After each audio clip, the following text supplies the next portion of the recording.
Hola, hola, ¿qué tal? Bienvenidos, bienvenidas. ¿Cómo estás, Juan? Un placer, Dani. ¿Cómo te va? ¿Todo bien? Muy bien, muy bien. Bueno, un placer compartir este espacio que está destinado a compartir noticias de ciencia, salud y tecnología, tener entrevistados aquí en el estudio en Canarias. Bueno, vamos a arrancar esta jornada de sábado con lo que es el estreno de la película Oppenheimer, que está en los cines tucumanos ya. Y la traemos a Ventana a la Ciencia porque nosotros hablamos de contenidos científicos y esta película tiene muchos. Hablamos de la bomba atómica, hablamos también acerca de lo que fue la Segunda Guerra Mundial, Oppenheimer. Todo lo van a poder ver en algunas imágenes que estamos viendo acá en el tráiler oficial de la película. La verdad es que es impresionante todo lo que se puede aprender sobre física, sobre historia, a aquellos que les interesa, ¿no? Claro, el film es de Christopher Nolan, uno de los mejores directores de la actualidad. Seguramente esta obra maestra, como la ha catalogado la crítica especializada, va a quedar en los anaqueles de la historia del cine, puesto que tiene también esto de llevar la ciencia a la pantalla de manera muy fidedigna, llevar todo el perfil de un científico como Robert Oppenheimer, absolutamente conflictuado con el poder inconmensurable que logra desatar en aquel julio de 1945 cuando termina creando la bomba atómica. Pero ¿sabe qué, Daniela? Para todos aquellos que les gusta la historia van a encontrar un montón de referencias, frases que han leído en libros, citas a escritores, a científicos, algunos personajes icónicos. Es una película sin desperdicio. Bueno, además llegamos incluso hasta Albert Einstein, ¿no? Porque luego de que se desata esta temible explosión nuclear en Japón, estas dos explosiones en Hiroshima, en Nagasaki, más de 200.000 personas mueren. Albert Einstein, que había advertido años atrás con una carta al presidente de entonces de los Estados Unidos de que posiblemente en Alemania se estaban preparando para una guerra nuclear, cuando finalmente ocurre este ataque, se da cuenta que Alemania no se estaba preparando para eso y que Estados Unidos había utilizado las bombas atómicas. Se arrepiente hasta de la carta. Albert Einstein no participó en lo que fue la bomba atómica, sí lo hizo Oppenheimer, como lo mostrábamos en estas imágenes. Es la historia de esta película. Después se arrepintió, ¿no? Porque es durísimo. Eso lo conocemos todos, no estamos spoileando. Es difícil no spoilear. Sí le queremos recomendar que si les gusta como a nosotros, esta parte de la física y de la ciencia aplicada y también para ser visualizada en la historia de la humanidad, vayan a verla. Van a aprender muchísimo. Tiene también, en este programa vamos a hablar algo más de cine, le vamos a contar de qué enseguida, pero tiene muchas cosas interesantes, mucho diálogo, muchas citas científicas también, y seguramente les va a quedar para siempre la experiencia de ver esta película, y estoy seguro que está a la altura de las mejores de la historia, sin lugar a dudas, ¿eh? Vamos a escuchar sobre el test Trinity, que es el ensayo antes de lanzar estas bombas y realmente sobre objetivos civiles, como fue en el caso de estos estallidos en Japón. Vamos a escuchar sobre fisión nuclear, sobre átomos, bueno, sobre cómo conseguir material para armar estas bombas, ¿no? Exactamente. Los reactores que se montaron. Exactamente, y también se pone en discusión en alguna parte de esta película también, que después lo pueden buscar si quieren también en internet, en algunos libros de historia, lo que pasó con la bomba de hidrógeno, detonada posteriormente por Rusia, llamada la bomba del Zar, que tiene muchísima más potencia. También se pone en discusión en esa película, no vamos a contar qué pasa, pero mírenla, porque les va a despertar muchísima curiosidad. Y si les gustan estos temas como a nosotros, sobre todo a mi compañera, la verdad, no va a tener desperdicio. Exactamente. Recomendamos Oppenheimer para aprender de todo un poco y luego ustedes continúen la búsqueda en sus casas, porque la verdad que está muy bueno. Y siempre hay que hacerse preguntas. Siempre hay que hacerse preguntas, lo adelantamos nuestra frase de cierre. Ahora sí, le damos la bienvenida en este living de Ventana a la Ciencia a Emilio Mustafa, que es psicólogo social, se especializa justamente en el tema adicciones. ¿Qué tal? Un gusto, Emilio. Hola, un gusto. Muchas gracias por la invitación. Bueno, lo hemos convocado, Emilio, porque como vamos a ver ahora proyectadas las imágenes por nuestro director, por Cristian, lo que ha sorprendido son las imágenes de estos zombies, ¿no? Este mundo zombie en Estados Unidos, en las calles de Filadelfia y en otros lugares más, donde realmente es terrible lo que hace la droga con la gente. Puntualmente se habla del fentanilo mezclado con otras sustancias que todavía no se conoce que hayan llegado mucho a la Argentina, Sí. pero muchas cosas arrancaron en estos lugares, en Estados Unidos y en Europa, y después terminan llegando lamentablemente a nuestro país, ¿no? Absolutamente. Y el flagelo de la droga puede tener distintos nombres. Aquí en Tucumán se habla del Paco, en otros lugares se habla también del éxtasis, se habla de los psicofármacos. Bueno, vamos a conocer a través de Emilio cuál es la realidad en Tucumán y por qué el fentanilo, que es esta droga que los vuelve zombie Los zombies. a estas personas, Sí, sobre señor. todo en Estados Unidos, aunque también ya se han registrado muchos casos en España. ¿Qué genera en el cuerpo, no? Para que la persona quede con esta especie de debilitamiento y sin control de sus movimientos. De sus actos incluso, obviamente. Emilio, ¿de qué se trata cuando hablamos de fentanilo? Bueno, hay que decir que esto en este momento es una verdadera epidemia en Estados Unidos. Estamos hablando que en el año 2021 hubo 107.000 muertes por sobredosis de fentanilo, según el CDC, que es su sigla en inglés, que es el Servicio de Prevención de Enfermedades que tiene el país norteamericano. Y el fentanilo en realidad es un opioide sintético que se descubrió en los años 60, se utiliza específicamente y fue pensado para los tratamientos quirúrgicos. Digamos, aparte es un analgésico muy potente que se utiliza para, por ejemplo, para traumas muy graves, para tratamientos paliativos. Se utiliza mucho para la anestesia antes de las operaciones, con las operaciones. O sea, produce un estado de sedación. O produce un estado de sedación y el control del dolor. Todos los opiáceos hacen una modulación del dolor. A partir de... Nosotros en el cerebro tenemos receptores específicos opiáceos naturales y cuando ingresa un opioide, en este caso el fentanilo, se adhiera a esos lugares, a esos receptores específicos, se adhiere a una neurona y al adherirse a la neurona se pega y va enlenteciendo el proceso neuronal y ahí es donde se genera el proceso de modulación del dolor. Por eso es ese tipo de drogas, bien como todas las drogas, Bien administradas. bien administradas para una cuestión médica, son altamente beneficiosas para las personas, digamos, ¿no?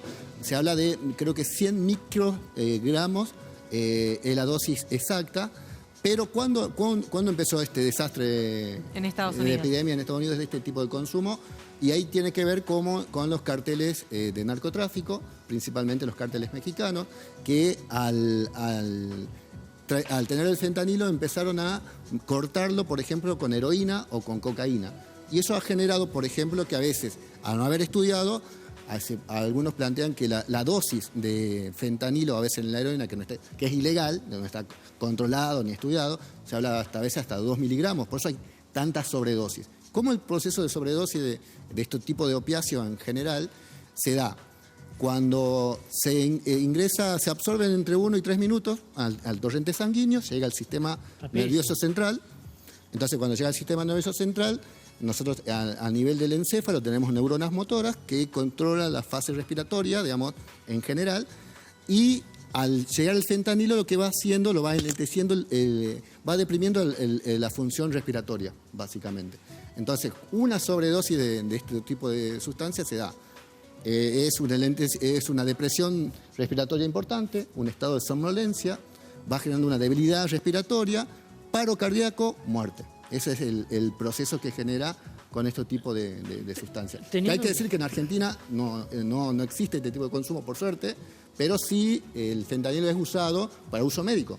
Ahora, hay drogas parecidas que son anestésicos como la oxicodona, que también pueden llegar a consumirse en algunos lugares como el ámbito de la salud, por ejemplo. Existen, el tema es que es un tema tabú también muchas veces, porque hay muchos planteos de algunos tipos de opiáceos que se manejan en las órbitas de los hospitales, que a veces en alguna forma o en algunos mal manejos, en algunos lugares de terapia, se puede que algún miembro del sistema de salud, porque pasa, porque tampoco hay que negarlo, puede pasar que haya este tipo de consumo. El tema es que no es masivo, no es como, acá el problema de masividad que tiene la Argentina son las benzodiazepinas, por ejemplo. Claro. Digamos, ¿no? Hablamos de los psicofármacos. Psicofármacos, por ejemplo, clonazepam, digamos, el amplazolac.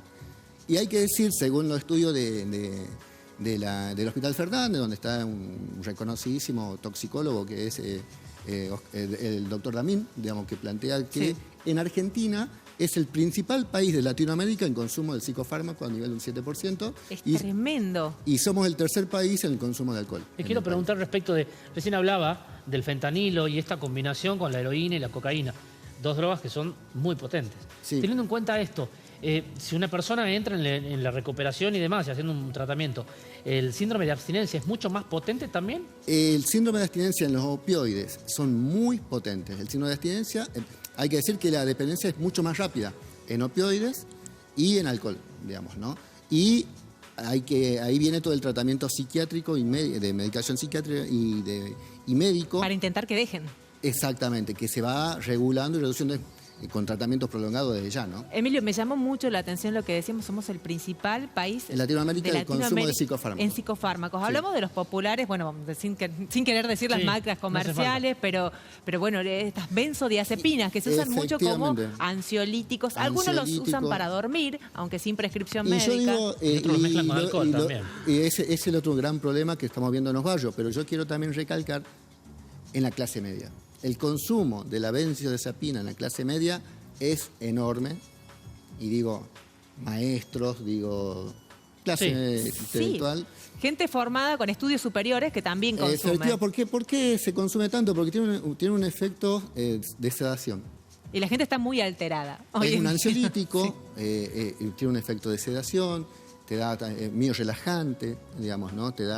Es anticonvulsivante, también controla las convulsiones, pero este consumo tan masivo, y también yo lo asocio también, y muchos datos estadísticos que se está planteando en Argentina o con la Cedronar, que plantea que hubo un gran consumo de la pandemia hasta acá, o en la pospandemia, creció el doble el consumo de alcohol y psicofármacos en el país, en Ahora, todos los sectores sociales. Emilio, estábamos hablando de los psicofármacos en los barrios, porque vos caminás los barrios, pateás la calle, como quien dice, sos uno de los pocos profesionales que se meten en barrios como la Costanera y que sos bien recibido y trabajás con la comunidad de ahí. Sí, nosotros trabajamos ya en la Costanera hace 11 años con grupos terapéuticos barriales, donde tenemos chicos de distinta edad en tratamiento integral, de reinserción social y aparte del tratamiento, porque nosotros entendemos las adicciones como una conducta, una enfermedad en la etapa adictiva que es biopsicosocial, a nivel biológico, psicológico, social, en esa integralidad.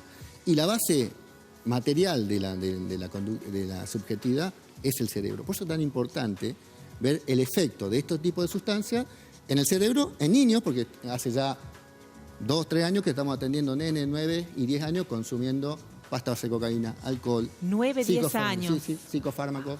El último fue hace 3 semanas, con 11 años, que consumió psicofármacos con alcohol, que es altamente peligroso. Porque, ¿Qué te genera?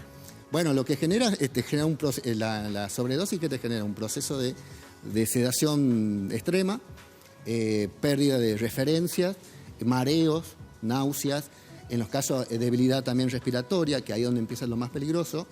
Hay casos que, como te disminuye la cuestión de la respiración, a veces se le pone a su lado la yema de los dedos y labios, y coma, y en los casos más extremos, paro cardíaco. Digamos, ¿no? Porque tanto el alcohol como la benzodiazepina son sedativos, digamos, son depresores del sistema nervioso central. Tomarlos juntos es una pésima idea. Y estamos hablando con los casos que nosotros trabajamos de nene de 10 años, 11, o la jarra loca que se conoce en el barrio, o el jugo loco. ¿Qué es eso? Contanos. El jugo loco es un jugo típico de sobre. De sobre, o el otro que también, Sí. Y le pone un blister de amplazolac. Un blister. Sí, y lo mezcla y lo toma. Bueno, sí. Efectivamente, te quería preguntar de lo que hablabas recién del fentanilo y esto que se ve en Estados Unidos.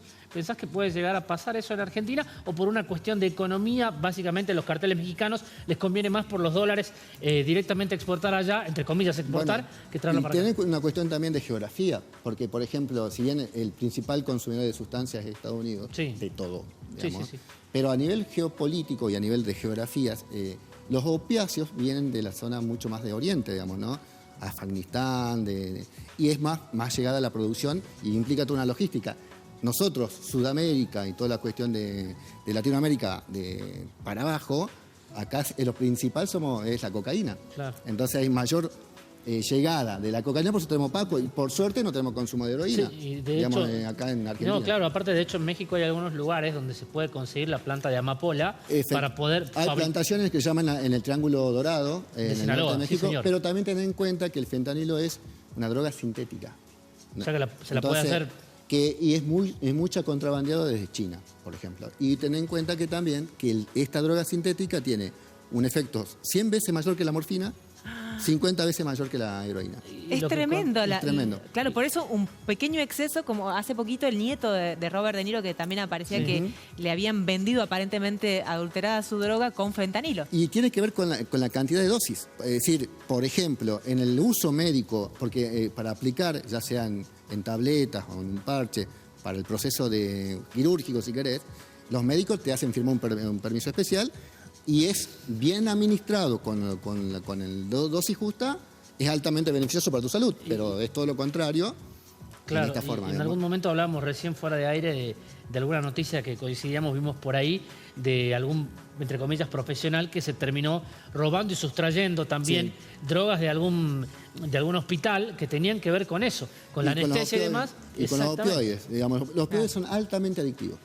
Qué tremendo. Bueno, y ya lamentablemente por una cuestión de tiempo, Emilio, tenemos que cerrar. Pero lo último es, ¿qué lleva a una criatura de 9 años o 10 años iniciarse en esto de las adicciones? Bueno, eso hay que entenderlo. Hay que entender la problemática de las adicciones como un fenómeno complejo, policausal. Hay múltiples cuestiones, no solamente de vincular afectivo del grupo familiar, sino es que es un síntoma social hoy. El consumo de sustancias está instalado y está promovido a través, inclusive de los medios de comunicación, a través de ¿qué? La propaganda. Del consumo de todo tipo, el alcohol, por ejemplo.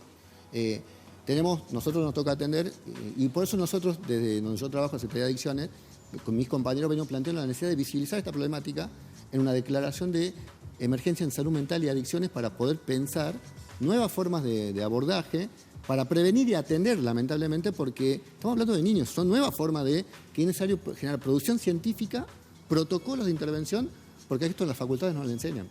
Claro, Digamos, ¿cómo intervenir tan tempranamente? Bueno, es tremendo. Eso es el desafío que se viene. Entonces, por eso es tan importante de ponerlo como una cuestión de política de Estado. Y digo de Estado, no de un color partidario de un gobierno, de Estado. Pensando de acá a 15 años en un proceso Claro, continuo. no pensando en la cuestión del color, oportunismo político. terminó, sino la que coyuntura. tiene que tener una continuidad, porque estábamos hablando de la salud de nuestra población y estamos hablando de la salud de una generación completa. Y de nuestro futuro, ¿no? Sí, y también. presente. Gracias, Emilio. Muchas La verdad gracias. que un placer.